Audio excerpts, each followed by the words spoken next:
I knew something was wrong before we even rang the bell. The driveway was fuller than usual. Cars angled in ways that suggested people who didn't know the rhythms of this house. Who didn't know which tire always scraped the curb. Or how my dad insisted on backing in even though it made no sense. I turned the engine off and sat for a second longer than necessary. My daughter unbuckled herself and waited, hands folded in her lap, watching me like she always did when she sensed a shift in the weather. Are Auntie and Grandma already here? She asked. They're inside, I said. Which was true and not enough. The house smelled the same as it always did in December. Pine cleaner, something buttery in the oven. Cinnamon that never quite reached the living room. Coats hung thick on the rack, more than usual. Some of them were unfamiliar, sleeker, lighter, not worn in. Voices carried from the dining room. Louder, overlapping, confident. My mother hugged me quickly, distracted. My father smiled too widely.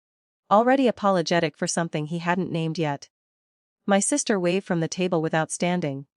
Next to her sat a couple I didn't recognize, their hands wrapped around mugs like they belonged there. These are Mark and Lena, my sister said. From next door. I smiled. I smiled back. My daughter did a small wave. I scanned the table automatically. Plates were set. Place cards written in my mother's careful script, 8 names, not ours. The moment didn't land all at once. It came in pieces. The way my mother avoided my eyes. The way my sister kept talking too fast, filling space. The way my daughter drifted toward the living room, instinctively making herself smaller. Oh, my mother said finally, as if she'd just noticed us standing. We're a bit tight this year.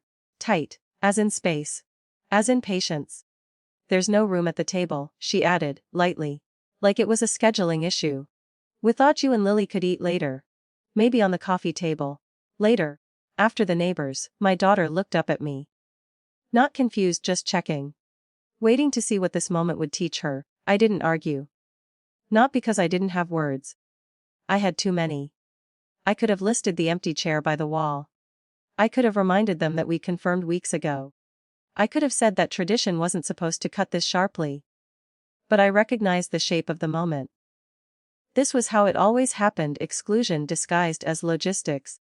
Hurt wrapped in politeness.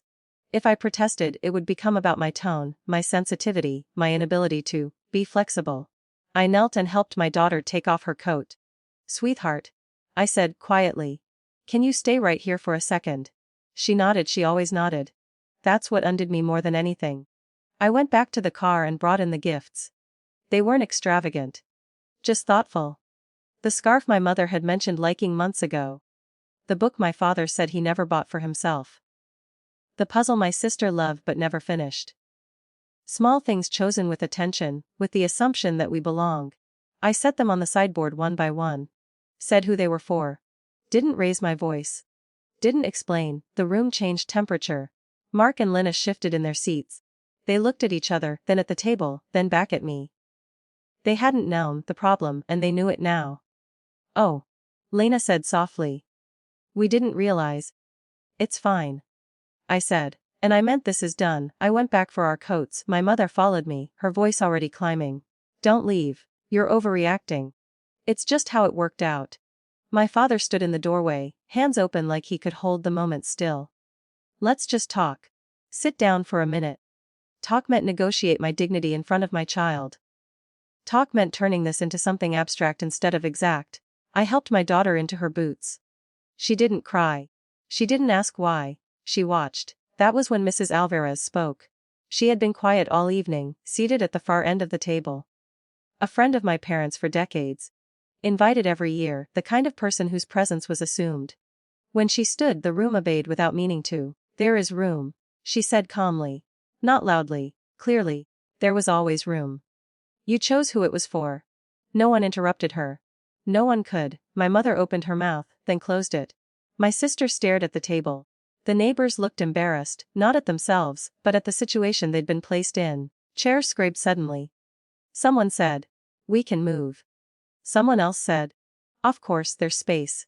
The spell broke all at once, but it was too late. I thanked Mrs. Alvarez.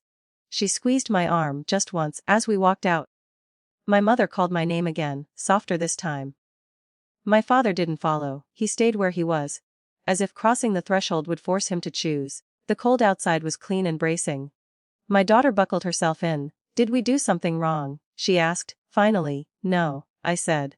We did something right. She accepted that. Kids know when an answer is true. Later, messages came.